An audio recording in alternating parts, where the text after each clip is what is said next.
Dahil ang ating topic po ay pagiging, yung pagiging negosyante ng ating pambansang bayani na si Dr. Jose Rizal.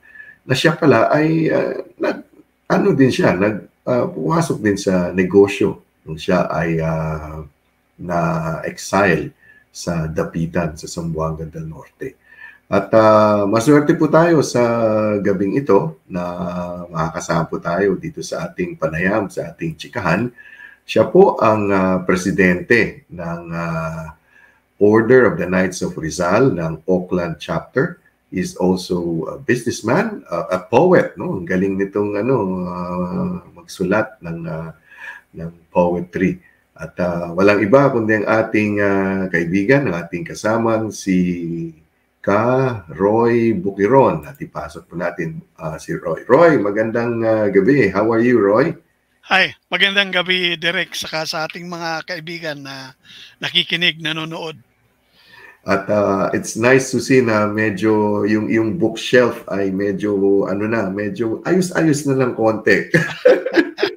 Unti-unti. Marami akong libro dyan para kay Dr. Jose Rizal. Marami. Oo nga eh. And you were saying off air na sa Pilipinas, ang laki ng library mo, no? So are you really into collecting books and things like that? Yeah, oo. Nangungulikta tayo ng mga libro at saka nagbabasa at marami akong collection about Rizaliana o kaya Philippine history.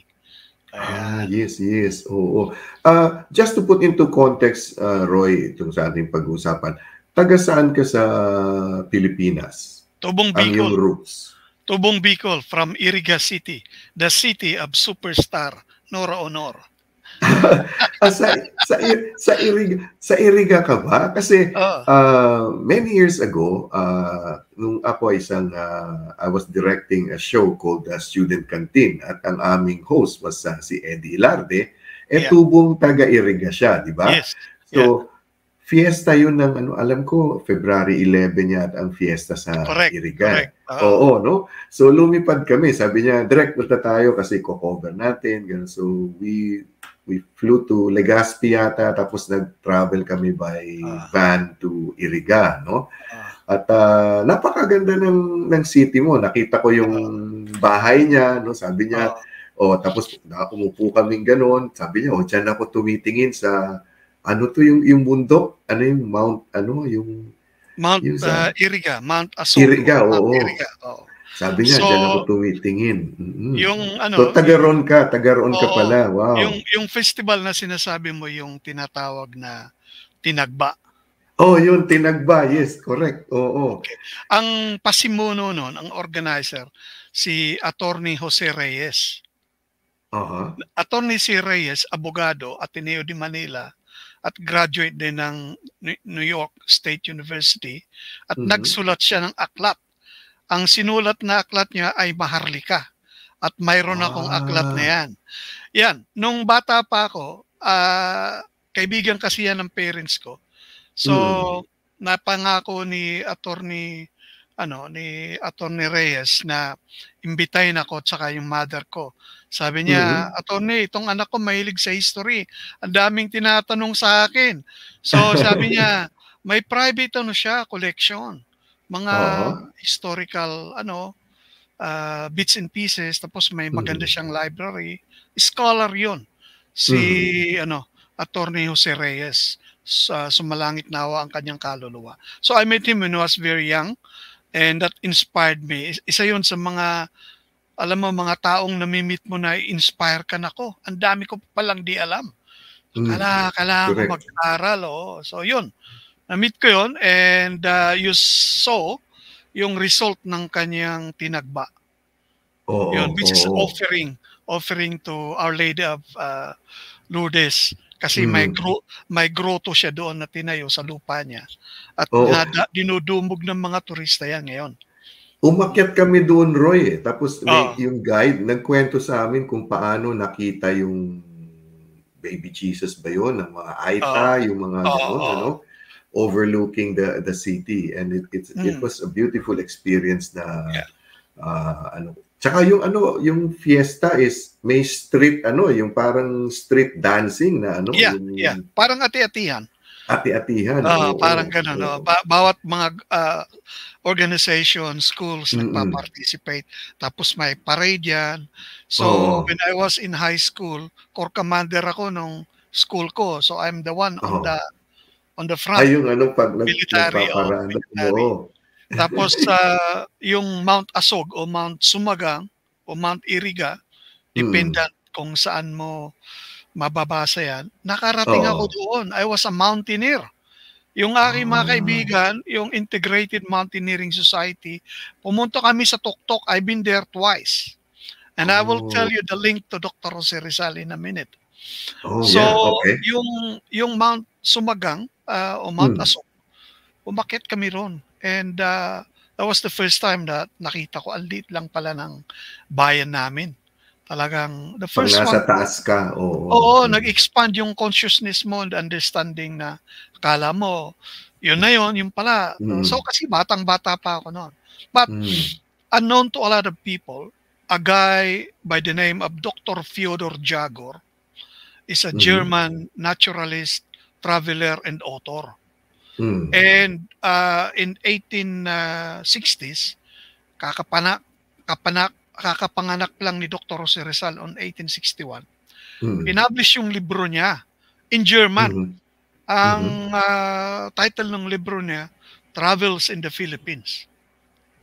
And Dr. Oh. Fyodor Jagor, from, the north up to the south, nag-travel siya. At habang nagta-travel siya, nire-record niya yung mga istorya di un amor nung kanyang pagbabiyahe. Mhm. Ayan. Pagka may aklat din ako niyan, direct. May aklat ako nung Travels in the Philippines because ito na, one of Dr. Jose Rizal's, uncle, Hmm. mayaman, nagpupunta sa Espanya yon. So, ang dami niyang koleksyon ng libro. At sa kanyang library na binabasa ni Dr. Jose Rizal, nung siya ay bata pa, ito yung libro na paborito ni Dr. Jose Rizal. Isa sa paborito niya, Dr. Oh, okay. Fyodor Jagor, Travels in the Philippines. Now, Oh. nakita mo na yung Mount Iriga, umakyat ka Hmm. doon sa Ilian. Yung Ilian, this is small mountain in front of Mount Iriga na mayroong mga kwento yung mga agta, yung mga aita, nung Mm. may baby Jesus sila na Mm. nakita gano'n. So napuntahan mo yung dini-describe ko. He Yes, tried oo. he tried to attempt with his horse and yung kanyang mga porter, si Dr. Fyodor Jagor, but Mhm. he failed. He failed. Hindi niya naakyat Ah. yun. Kasi Hmm. siguro at that time, punong-puno siya ng probably canopied forest, virgin Correct, forest pa nung oo. araw. This is in 1860s. And then Hmm. from Iriga, si Dr. Fyodor Jagor, pumunta siya sa Buhi. Now, Buhi is an adjacent town Ah, from yes, here. oo. Mm. Napunta ka rin doon? Hmm, And oo. may lake doon, world famous yung lake. At yung Correct. lake na yun, mayroon tayong Pandaka pygmea, which is the Yes. smallest fish in the world. Mhm, Ano yan? mm. World record yan. Sa Guinness yan. That only found at Lake Buhi.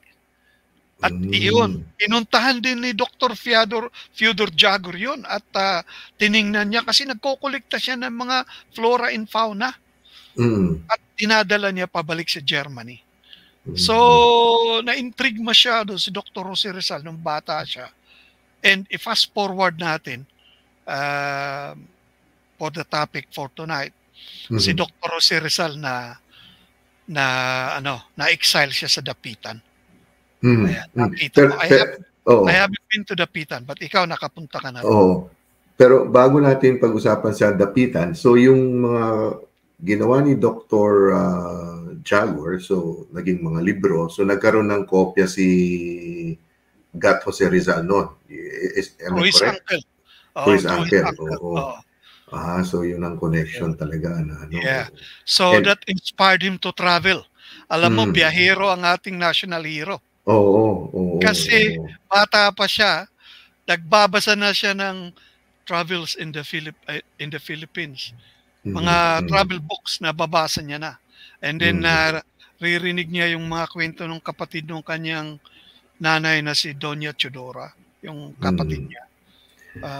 Si Kasi nag-aral din kasi siya sa Europa, no? So, para siyang ano, no? Ang tingin ko si Dr. Jose Rizal, para siya yung mga present day tayo, no? Yung iba nag-aaral, nag-ibang bayan para mag-aral, magtrabaho, no?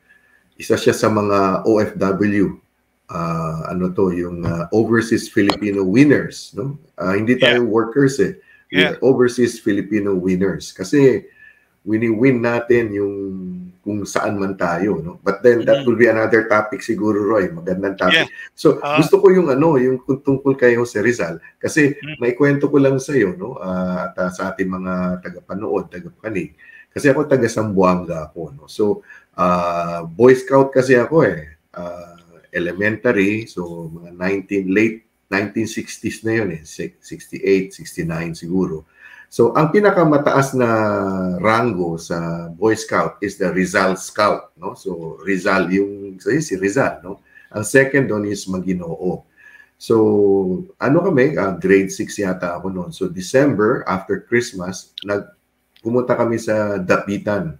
Kasi, part of the process para maging Rizal Scout is makabisita ka sa kung saan na-exile si Dr. Jose Rizal o kung sa Luzon ka siguro pumunta sa Calamba. So kami sa Dapitan. And I saw yung bahay niya, yung artisan well, yung bato dun sa may dagat, di ba? Parang may bato yun eh. Siguro alam ni Roy yung behind it, no? So nakita ko yun at I don't know, it's for some reason or another, hindi ko nakamit ang Rizal Scout. Hindi ako naging Rizal Scout. Although pumunta ako sa Dapitan hanggang sa Maginoo ako. Pero yung mga kasama ko, yung mga naging Rizal Scout siya.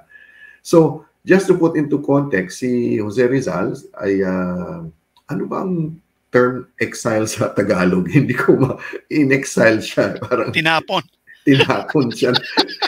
Tinapon siya. Kasi di ba sasakay na siya ng barko para papuntang Cuba, di ba? Kasi magvo-volunteer siya. Tama ba ako, Roy? Na maging doktor. Sa bandang huli yun. Correct. Para sa bandang huli yun. Sa bandang huli yun. Bandang huli na, no? Ikwento natin yan.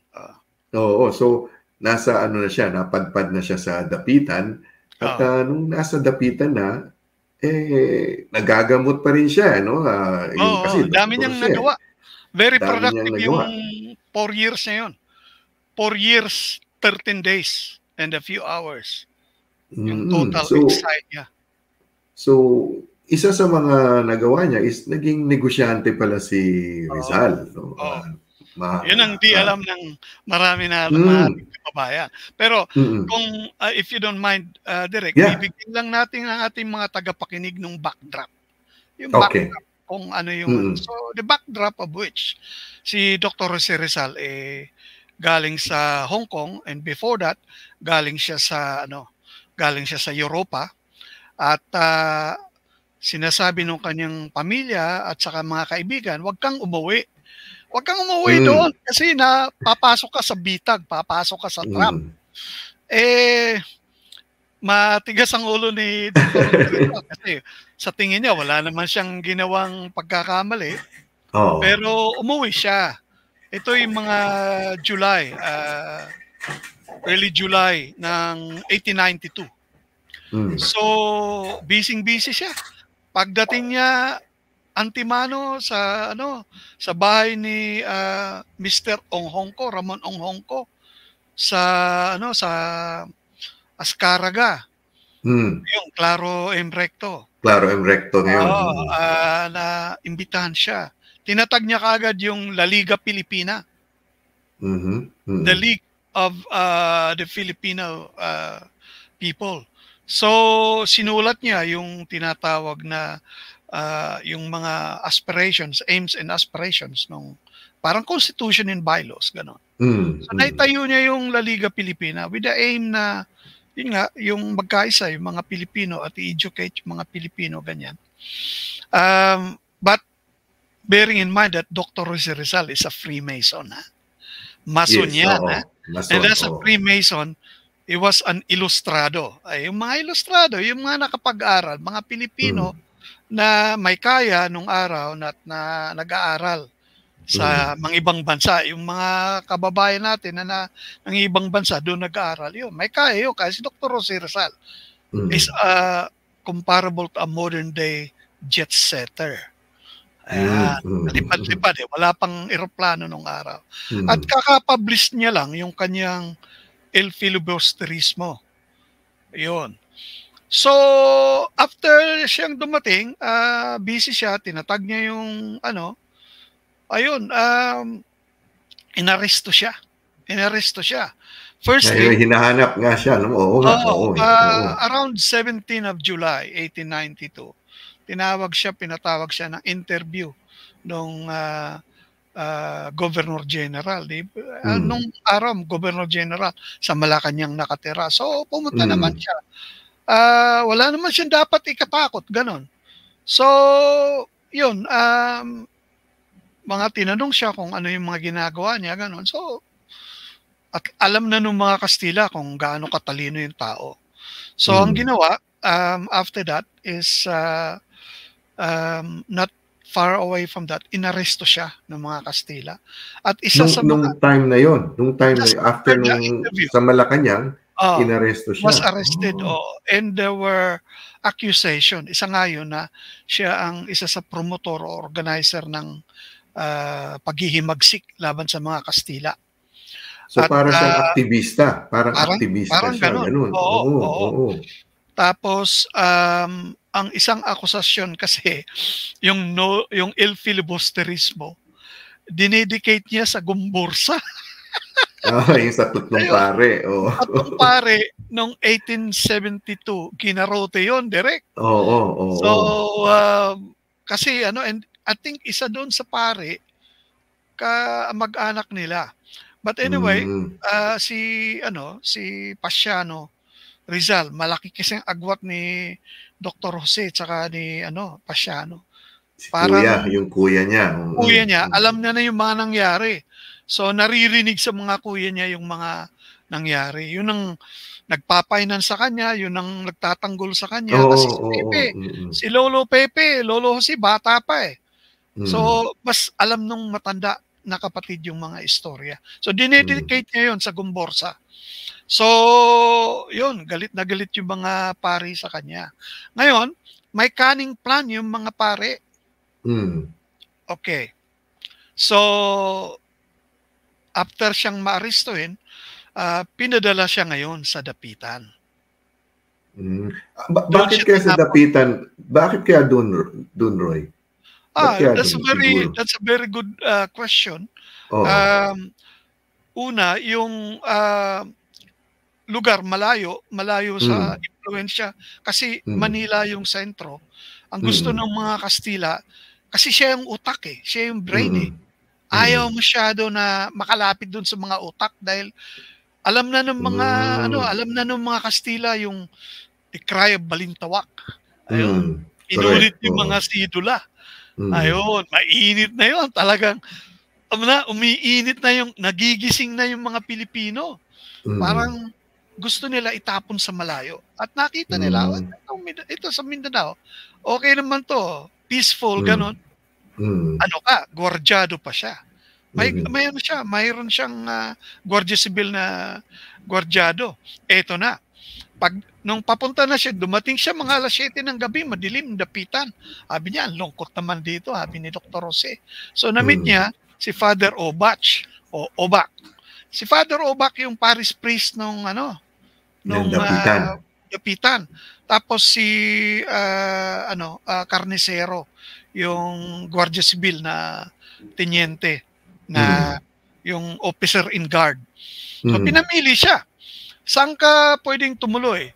Sa kung gusto mo sa simbahan, sa kumbento, Mhm. o dito sa Mhm. bahay ni Carnicero, yung Guardia Sibil na naatasan na nakabantay sa kanya. Mm. Na kalaunan naging kaibigan niya. Hmm. Sabi ni Father Obac, yung sa kumbento may kondisyon. Kailangan ka muna magrepente. Be a Oo, repentant oo. and back to the Catholic fold, at wag yung kung ano-ano yung mga paratang mo against sa Catholic Church.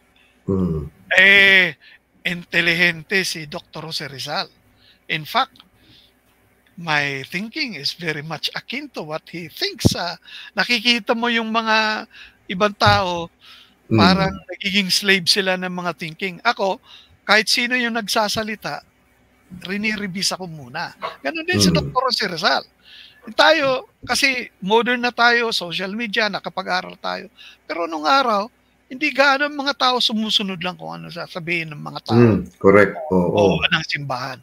Si Dr. Jose Rizal, palaisip. Napakagaling niya mag-isip. So, anyway, sabi niya, dito na lang ako. Hindi po, Father, pasensya na. Siguro, sinabi niya, sa salita natin yan, walang personalan, Father. Pero, dito na lang ako kay Teniente. So, doon siya sa komandante. Yun. So, doon mo makikita na may plano yung mga Kastila na paano siya, ang tawag doon, para siyang pasurrenderin sa kanyang mga ko-controlling siya, no? Parang gano'n. Now, that was the house arrest. Part. House arrest yun. That was the first part. The second part, pinadala nila yung kanyang paboritong teacher nung nasa Ateneo siya. Pinadala niya sa dapitan. At ganun uli, nakikipag-negotiate, nakikipag-argue na kung pwede mabawi yung kanyang kinaloob-looban. Pari din yun, Roy. Pari din yun. Okay. Si Father Sanchez. Hindi rin niya nakumbinsi. Hindi rin niya nakumbinsi si Dr. Jose Rizal. Talagang he was determined sa niya. Ito pa, pangatlo, hindi ito chismis. hindi marites, hindi ito marites. Pero lumabas sa kasi may mga may mga diary yan eh. Kumbaga sa may mga kasulatan yan eh. Ay yung kanyang naging girlfriend and later on naging asawa, si Josephine Bracken. Nagkaroon siya ng anak. Yun naman ang kwento yung pag-iibigan ng dalawa. 34 years old si Dr. Jose Rizal and 19 years old at the time si Josephine Bracken. Now, Josephine Bracken accompanied his stepfather niya, yung si Mr. Taufer, is an Irishman, para magpagamot sa mata. Kasi si Dr. Rizal, ophthalmologist, hindi lang isang doktor eh. And then, mayroon silang isang kasamang babae. Kaya napagsuspetsahan to si Josephine Bracken kasi yung parang kasama ni Josephine Bracken na amiga niya, nakakalimutan ko lang yung pangalan kasi matagal ko ng mga nabasa itong mga. Anyway, siya, kabit ng isang pare, na isang praile. So yung nakarating ito kay Narcisa Rizal. So ito may mga documented ito. At si Narcisa, binalaan niya si Pepe. Sabi niya, mag-iingat ka dyan sa babae na yan. Kasi yung kasama ng Josephine na yan is kabit yan ng isang praile. Baka espiya yan. Baka espiya. But anyway, love is blind. So nagkaroon ng pag-ibigan ng dalawa. At yun na nga, at nabuntis na si Josephine Bracken. At gusto nilang magpakasal. Okay, balik uli sila kay Father Obac. Yung parokya o yung kura paroko. Sabi niya, may kondisyon. Kailangan magbalik loob ka at ihiwalay mo yung mga, kung ano-ano yung mga, kasi mason siya eh. Freemason, free thinker. So, yun ang kondisyon. So, conditional yung hindi pumayag si Lolo Jose. At kinasal nila yung sarili nila sa dapitan. So, Sino nag-officiate? Walang Si Dr. nag-officiate? Jose Rizal, si Dr. Jose Rizal. Kinasal Ah. siya yung siya yung he put up the ceremony himself, Mhm, mhm. and they accepted themselves as husband and wife. That's Mhm. how they did it. Oh. Oh, Very wow. interesting ano, Direk. So, Ano, yung habang kinukuwento mo, Roy, parang nakikita ko yung kahalintulad yung ngayon, no? How revolutionary was the thinking of Rizal, and oh, how, talagang wala siyang he was a revolutionary talagang ano. yeah. Kung, isang ano ko, isa sa mga research ko, hopefully makasulat tayo ng mga libro nito in the future. Isa yun sa mga plano ko, direct. Mm. Yung The Minds of Dr. Jose Rizal and how he was able to form his way of thinking, his way of philosophy. Mhm, mhm. Yeah, So, interesting. so ang ginawa ko, rinesearch ko yung mga aklat na nagpabago, nagpaano sa kanya, nagpamulat sa kanya. Ni-research ko yung mga aklat na yon. Kaya doon ko masasabi na itong tao nito, napakadunong siguro 10,000 Mhm, years bago mayroon tayong isang Pilipino na darating na kasing dunong niya. So mhm, yung kanyang mga aklat, mga binabasa niya, mga Marcus Aurelius, yan. Mga mhm, Roman Empire ito, mga mm, ancient philosophers, si Virgil, mhm, Aeneid, binasa niya yung mga French philosopher, sila Baron de Montesquieu, The mhm, Social Contract. So ang kanyang backdrop ng kanyang reading bago niya naabot yung kanyang, teka nga po na, tayong mga tao, dapat tayo, we are free. We have a mm, mind that is free. Hindi tayo dapat paalipin correct. sa Mm, ating mga pananaw o mga paniniwala. Kailangan, pag may isang tao o grupo ng mga tao o grupo ng mga institusyon na gustong sakupin ang iyong pananaw o iyong mhm, your way of thinking, they have to be open for discussion. They have to be open for examination. They have mm, to be open for open and friendly discussion, and they have to stand on the merit of the case. Hindi po pwede na kukumbinsin mo lang yung tao sa ganung mga paniwala. mhm, Maliban sa kung ano-ano man. So kailangan ganun ang thinking niya. Let us examine it. Ay doktor siya, para bang sinasabi niya na let us dissect the truth. hmm, Para bang oo, pupunta sa kanyang sa kanyang lapel, o kaya parang artist ka na may palette ka. Doon in hmm, your palette, let's explore the brush, let's explore the strokes, the mhm. colors, and the different hue around it. Ganon si Dr. Jose Rizal mag-isip. Hindi niya basta-basta Hinihimay niya, tatanggap. hinihimay Hinihimay niya, direct. hinihimay niya, Hinihimay niya, oo. Itong mga oo, pagbabasa ko, ditong huli kong nabasa yung correspondence ni Dr. Jose Rizal sa kanyang isa sa kanyang paboritong Jesuit priest na napakatalino, mhm, si Father Pastels. Father Pastels, yung kanya lang correspondence. mhm. Ayan. Jose Rizal correspondence with Father Father Pastels, who's a Pastels. Jesuit scholar. Tapos ang nagsulat ng libro nito, yung dating presidente ng Ateneo de Manila University Mhm, na si Father and Dr. uh, Bunuan, SJ, Raul mhm, Bunuan. Oh, mhm. scholar yan. Nagpunta pa nga siya sa Spain para saliksikin yung mga Mag-research, okey. research. Mhm, Sa Kastila yun eh. Kastila mhm, yung correspondence. Yun ang natapos kong mabasa. Doon mo ma-appreciate kung paano siya mag-isip, at mhm. bawat argumento na ilagay ni Father Pastel, may May sagot siya. sangkatutak na sagot na Mhm, para bang wala kang pagtataguan sa mga niya, sa kanyang mga philosophy, sa kanyang mga argument. mhm, Napakatalino ng tao na yun, direct. So anyway, yun ang mga aklat, ang dami niyang nabasa. Kaya yung tao na yun, ang kanyang interest, babalik tayo sa dapitan, ang mhm, kanyang interest, engineering. surveying.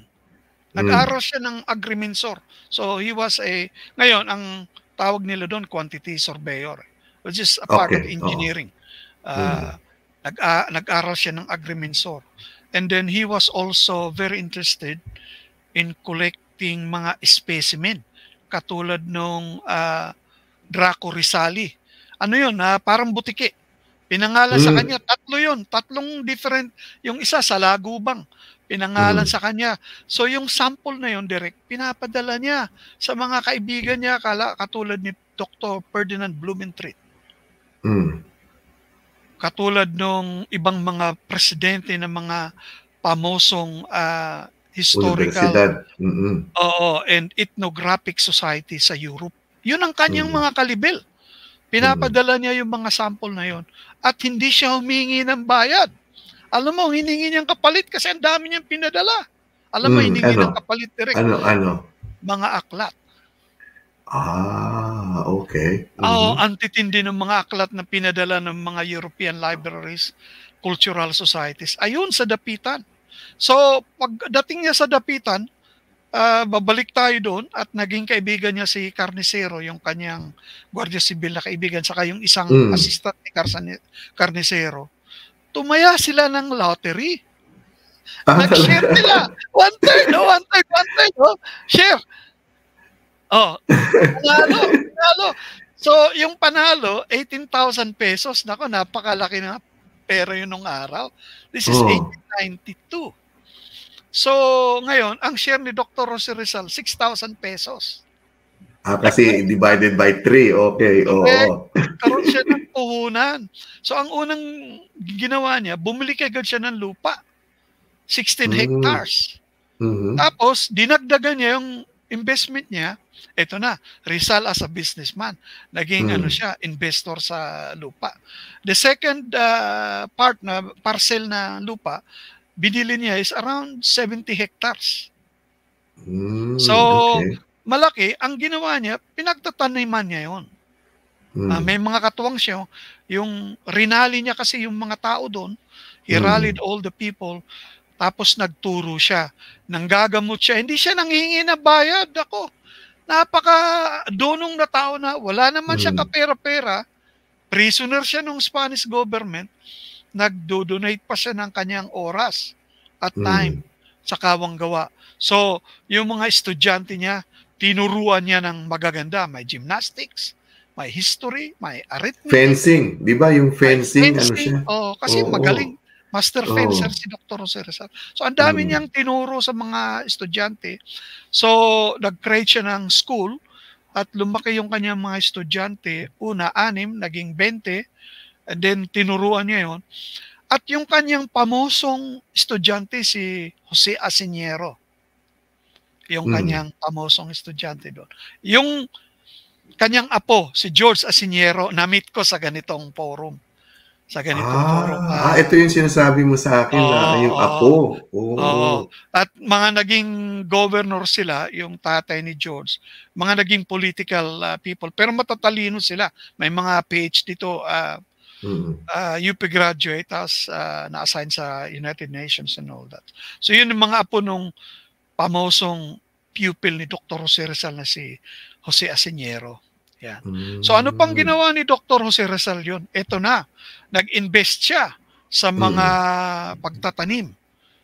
Fishing. Ayan. So sa fishing, nag-import siya ng mga fisherman para turuan yung mga Dapitenyo. Hindi sila marunong mangisda. Tabing dagat sila, direct. Ang daming, so yung bumili siya ng bangka at saka mga fishing net, at saka tao, pinapunta niya sa Dapitan para turuan yung mga Dapitanon na maging fisherman. So hindi siya masyadong kumita doon, saka sa mga pero sa kanyang ibang mga tinanim, mas kumita siya doon sa hemp. Yung abaka hemp. Doon siya kumita. At nag-i-export siya. Pinapadala sa Manila. Malaki yung kanyang nabibenta yung mga abaka plantation niya. And then, may isa namang mayamang Pilipino, Kastila, from Panay Island, Iloilo, nabubulag na. Mm. Napagaling niya. Naku, truckloads naman ng asukal. Asukal naman na ibinahid kay Dr. Jose Rizal. Galing Panay. Galing Galing pala. Panay. Trinade naman niya yun. So, yung iba, ginamit niya, binigay niya, yung tapos, binenta niya yung iba. So, doon siya nag-start. Makalikom siya ng puhunan na nanggaling sa loto. Parang loto ngayon. Oo. Hindi ko alam yun, ha? Hindi, I mean, I'm sure yung mga nakikinig, nanonood sa atin, hindi natin alam na lotto winner pala si Rizal nung panahon na yun. No? And he used it in a very positive and parang pinalago pa niya lalo. No? So, hindi ko alam kung nung nagpunta ka doon sa Dapitan, naalala mo na may mapa ng Mindanao doon. Meron, oo. Okay. At in-highlight nila kung saan ang Dapitan. Para isa yon sa teaching module na ginawa niya, visual module ni Dr. Jose Rizal. Para maipakita sa mga tao, ito ang Dapitan, parte ng Mindanao, ito ang Pilipinas. Para magkaroon sila ng sense of geography. Yun naman, ang naging project ni Dr. Jose Rizal, tsaka ni Father Sanchez. Kilala mo yung sabi ko, si Father Sanchez, yung pamosong teacher niya sa Ateneo na pinadala ng simbahan para kumbinsin siya through different channels para magbalik loob sa simbahang Katoliko. So, yun. Tapos, ang isa pang achievement ni Dr. Rizal doon, being agrimensor or surveyor or engineer, ginawa niya yung patubig from the mountain. Yes, oo. From the mountain, mayroon siya nag-finance noon. Pero mo, ang laki ang layo, ewan ko kung gaano kalayo yun. Pero, malayo. Based doon sa meeting namin, sa Zoom meeting namin with Dr. George Asiñero, buhay pa yun. Ay mga picture pa nga siya eh. Buhay pa yung ginawa ni Dr. Jose Rizal. Gumagana pa. Oo. Tapos, na-inspire yung mga and then yung isa pang Kastila na engineer sa Manila, nako, gumawa ng sulat. Sinabi na in-inspect niya kasi yun eh.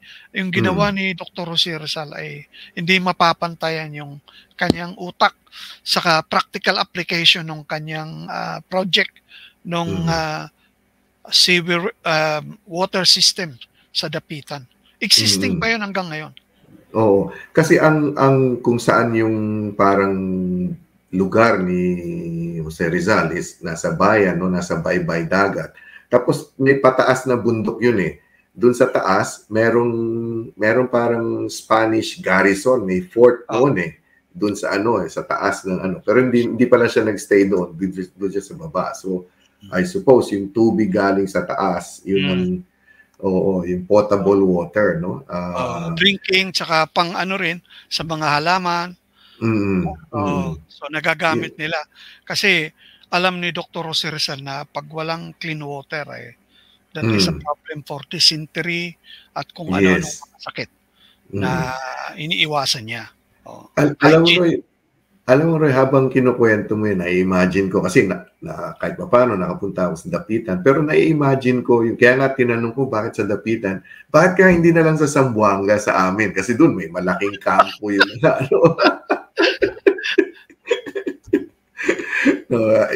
If only, no? If only. But yung maganda rin yung nagawa niya sa mga taga-Dapitan dahil naging progreso, naging yung sa negosyo.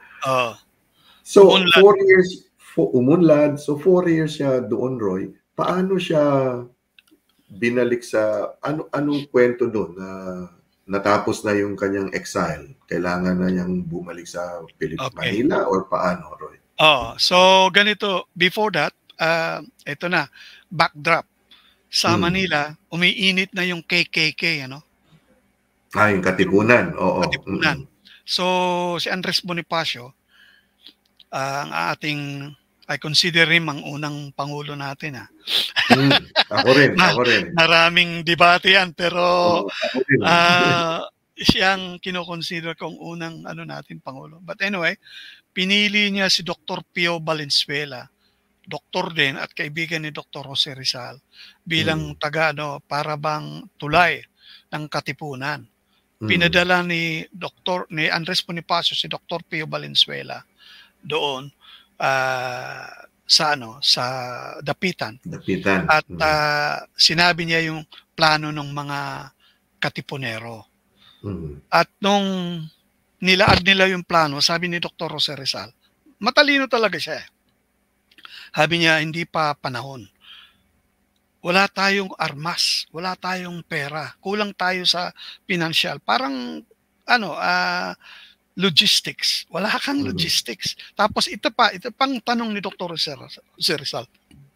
Sinong world power ang baback up sa Pilipinas? Wala. Yes. Oo. Importante. International recognition. Ang thinking niya, geopolitical. Hindi lang local. Geopolitical world.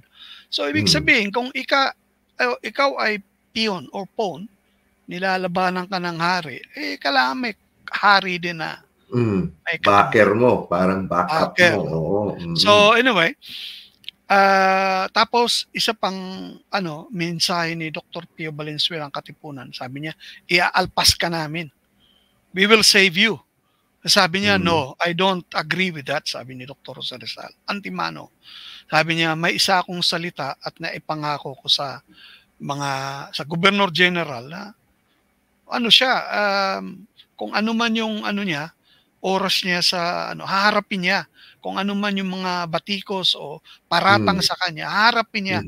I will face them, parang salita natin ngayon, in the day in the court. So ayaw niya so yun, umuwi na bigo si Pio Valenzuela at sinabi niya kay Andres Bonifacio. So, tumuloy yung Katipunan.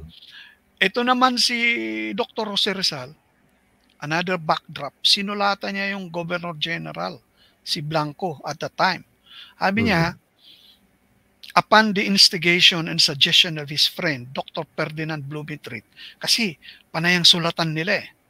Kaya yung pag binasa mo yung Epistolario Rizalino, the epistle or the correspondence of Dr. Jose Rizal with Ferdinand Blumentritt and other famous people. Nako, magandang basahin.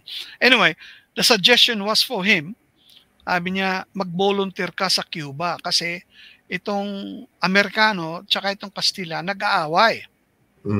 At hindi maglalaan, yung Pilipinas, aatakihin yan ng mga Amerikano.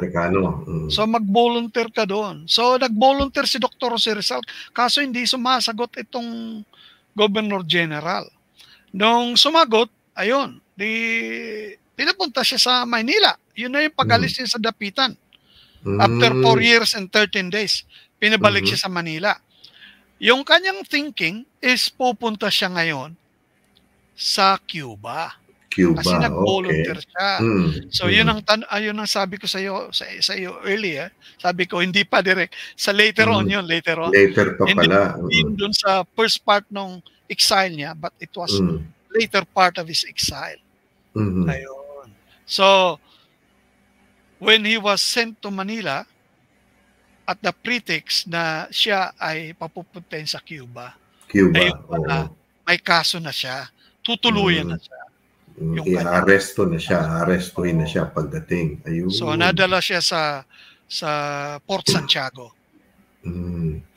Alam mo Roy, itong mga yung backstory ng tungkol sa ang dami, no? Ang daming kwento na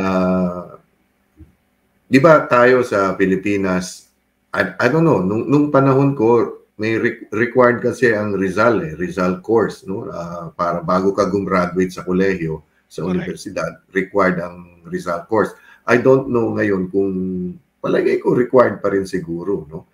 But these little things hindi masyadong I wish yung nagturo sa amin is parang ikaw ang daming pwedeng kasi sa amin libro lang parang tapos ang suma total nun i-recite mo yung ni ultimo adios or something like that na But kasi knowing these stories makes the person more human and Oo. makes it more, parang mas maintindihan natin. And then we put it into context yung ngayon, na yung mga principles niya, yung ngayon ay ano pa rin, sinasabuhay pa rin ng mga aktivista, ng mga Pilipino, ng mga kababayan natin, no? And there's no doubt really that he is our national hero, no? Na talagang ang dami niyang nagawa, and it actually mas marami pa sana, no? But it was cut short with his life was cut short because 35 of na. 35 years old lang, direct. 35, imagine. Unbelievable, ha? Nasa prime, nasa ano pa lang, paangat pa lang yan sa Palang, oo. Just imagine kung 60 man lang siya o 70. Marami siyang magagawa. Oo nga eh. Yeah. Pero itong insight mo about his going into business, napakaganda, napakalaking bagay, and I'm sure yung mga nanonood sa atin, nakikinig, will find some inspiration if they inherit some money, they win something, na yung parang you can use it to propagate more, no? And then hindi lang yun, yung sinabi mo, nag-import siya ng mga fisher folks na siguro para turuan ng makabagong paraan ng pangingisda, no? Napaka enlightened na negosyante. Nag-import pa siya ng mga makinarya, direct doon sa kanyang Abaca hemp business. At iniwan niya yun. Iniwan na yun sa dapitan. Kasi yung mga negosyo na yun. Oo nga, kasi parang meron nagsabi sa amin yung guide doon. Hindi ko lang nakita yung mga makinarya, pero aside from exporting the hemp, ginawa din nilang lubid, yung rope, parang Abaca rope, no? Parang kasi syempre, pag yung parang raw material, mas mababa, pero pag ginawa mo na ng rope, mas mataas ang value noon, no? Talagang napaka niya na. Nag-add value siya doon sa raw material. May added value. So, naibibenta niya ng malaki. At malaki yung kanyang savings na ibigay niya sa kanyang pamilya. Na naibalik niya, at may mga utang din si Dr. Jose Rizal, pinagbabayaran niya yun dahil may mga utang na loob at may mga taong tumulong sa kanya. Binayaran niya lahat yung kanyang utang, at binigay niya yung pera niya sa kanyang pamilya. It was just unfortunate, no, nung nasa dapitan sila, yung 'di ba nagkaroon sila ng anak, 'di ba, ni Josephine. Nga pala. Ano 'yon, stillborn yung Stillborn yung lalaki, 'di ba? Lalaki yung pinangalan niya, Francisco, named after his father. Sa lolo ng bata dapat. Kung nabuhay yung bata na 'yon, Francisco Rizal ang pangalan. So stillborn kasi nung pinanganak, ano na siya, yung patay na, parang gano'n, parang nakunan o namatay.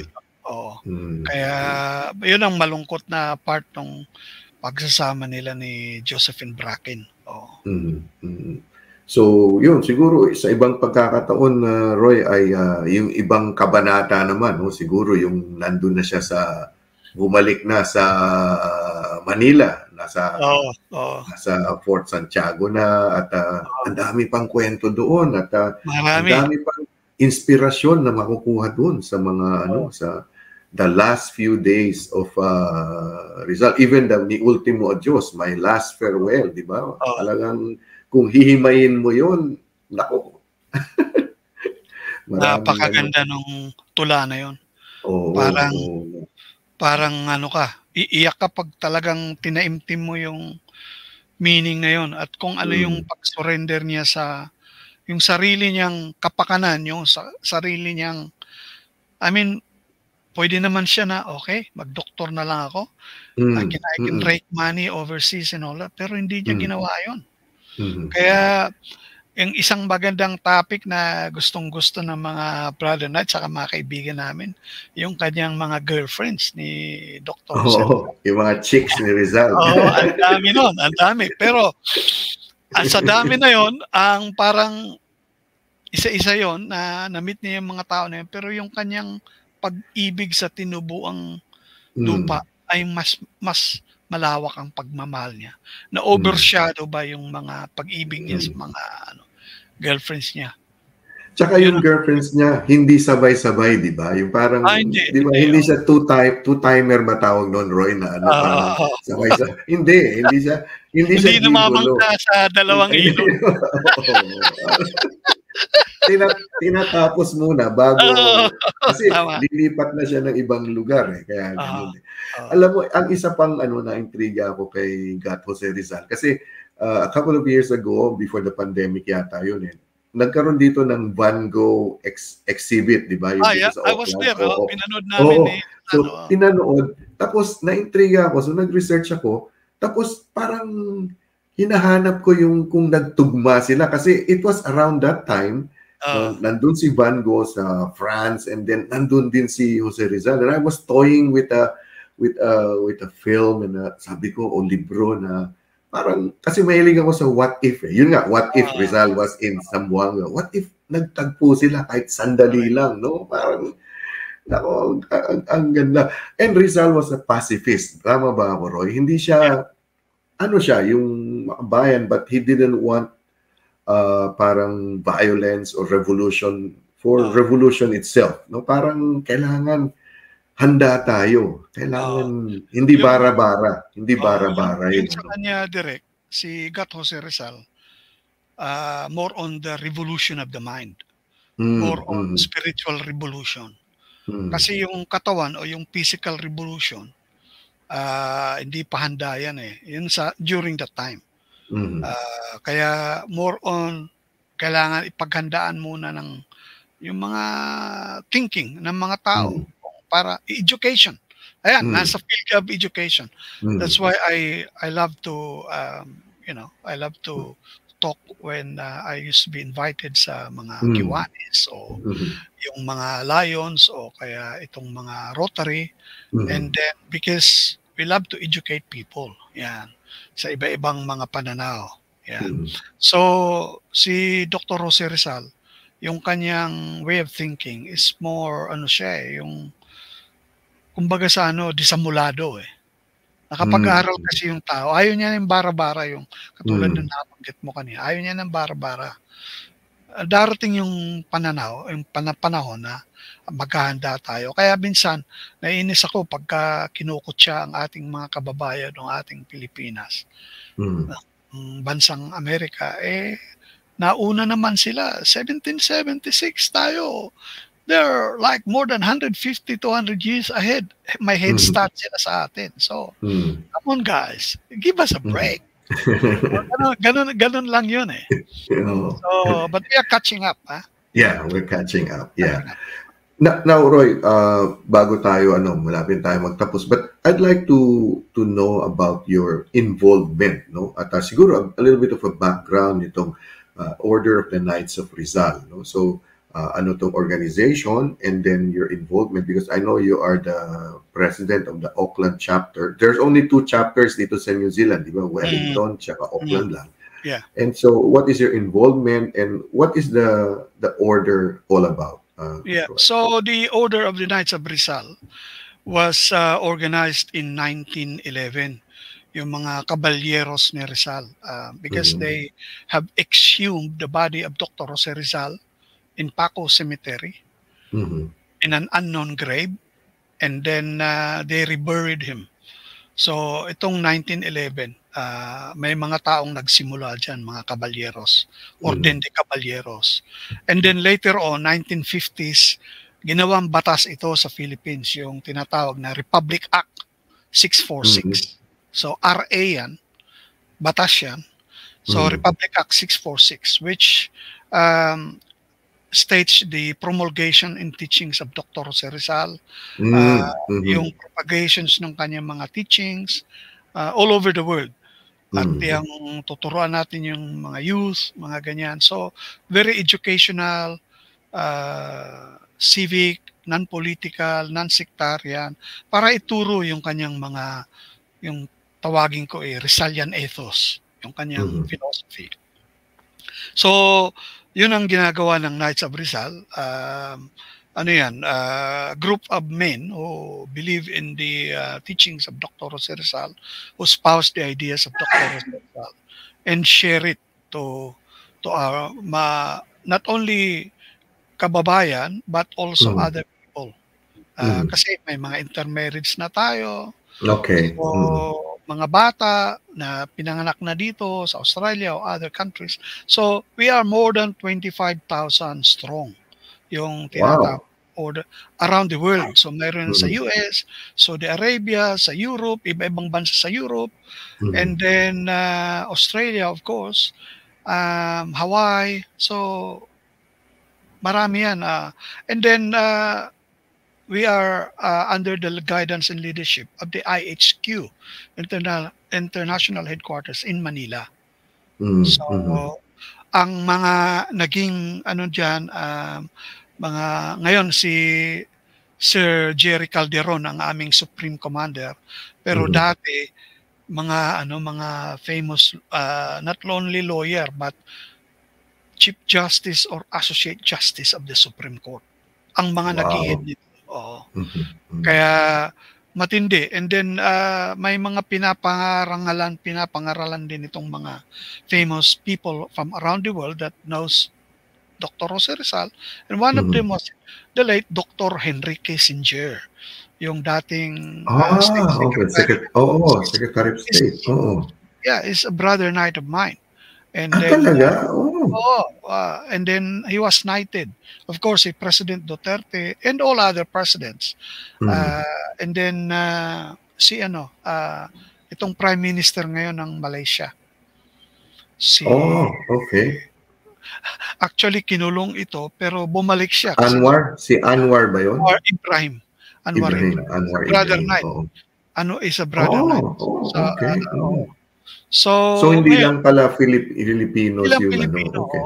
So may mga protocol yan, kung mamimit mo, kung gusto mo silang i-meet, and they will accommodate you, yung mga brother knights, kasi it's like a fraternity, brotherhood. Ngayon, they'll have to be politically correct na, dahil paano naman yung mga kababaihan. Kaya mayroon naman kaming KRI na tinatawag, kababaihan ng Rizal Incorporated, which is the women counterpart of the Knights of Rizal, of the Order of the Knights of Rizal. Palaging hand to hand yan, magkasama yan, hindi puro lalaki lang. Hindi na uso yan ngayon. Makikriticize tayo niyan, mga organization. So currently, I'm the chapter commander of the Order of Knights Rizal for Auckland chapter. Tapos yung aking tukayo na si Sir Roy Kabawatan ang chapter commander ng Wellington, ang aming deputy area commander kasi area 3 na tayo sineparate ng IHQ yung New Zealand saka yung islands. Ang deputy area commander is si Sir Mar Isparas na dating naman siya, chapter commander. Ang aming area commander si Sir Amba Gary pa rin.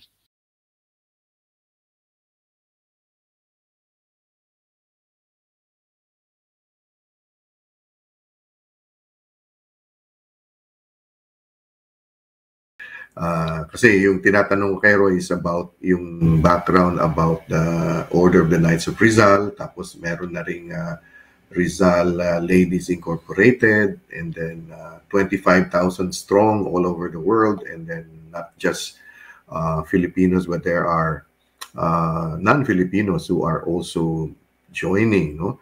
At backstory lang, Roy, a couple of weeks ago, I interviewed her already a year ago, but I interviewed her again, si Maggie Ebbinghaus, no, from Australia, kasi sumulat siya ng isang kanta para sa mga kababaihan ni Rizal, and it was a request by her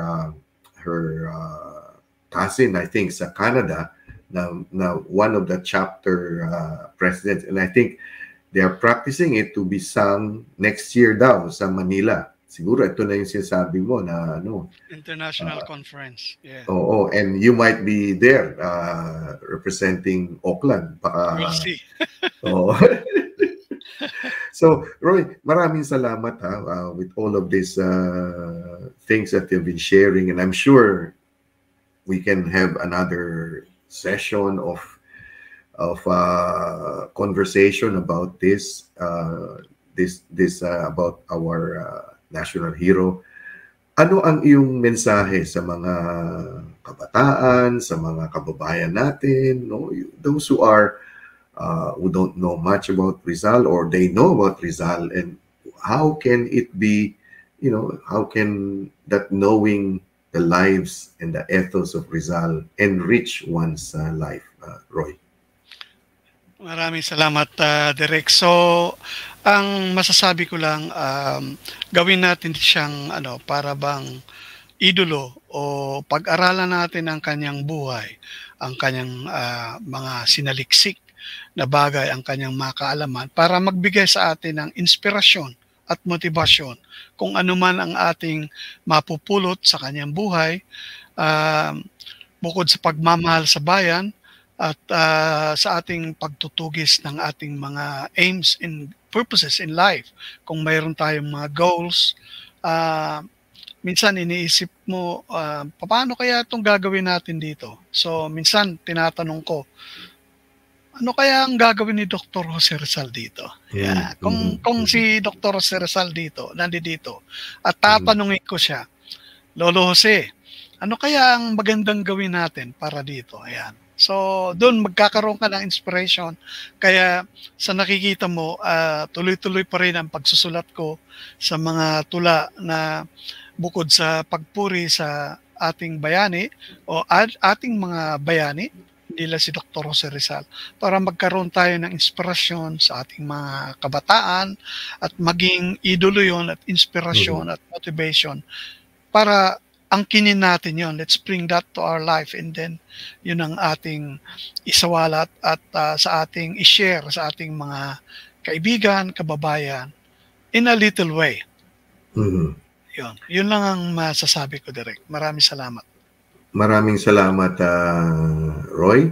At siguro kilitiin natin ang ating mga tagapanood, tagapakinig, kasi ito, naisip ko na siguro ang susunod na tatalakayin namin ni kasamang Roy ay itong tinatawag na Sentrong Rizal. Di ba merong yung Rizal Center o sentro ng Rizal in different parts of the world na parang gustong isulong. So probably that is something that we could further find out in our succeeding episodes with Sir Roy Bukiron, the Auckland Chapter President of the Order of the Knights of Rizal. So, in behalf of Sir Roy, ako po yung kaibigan si Papoy din yung Direk Rene, thanking you for allowing Sir Roy and me to come into your homes, into your hearts sa mga panahon na ito, to impart not just Rizal as a businessman, but as Rizal as a human being, as a person. Although he has passed away, he is still, his ideals are still very much alive and should be nurtured and propagated and promoted. Thank you so much, Roy. Thank you very salamat, much. Direk, sa ating mga kaibigan, kababayan. Thank you. Thank you, and good night, and we'll see you again.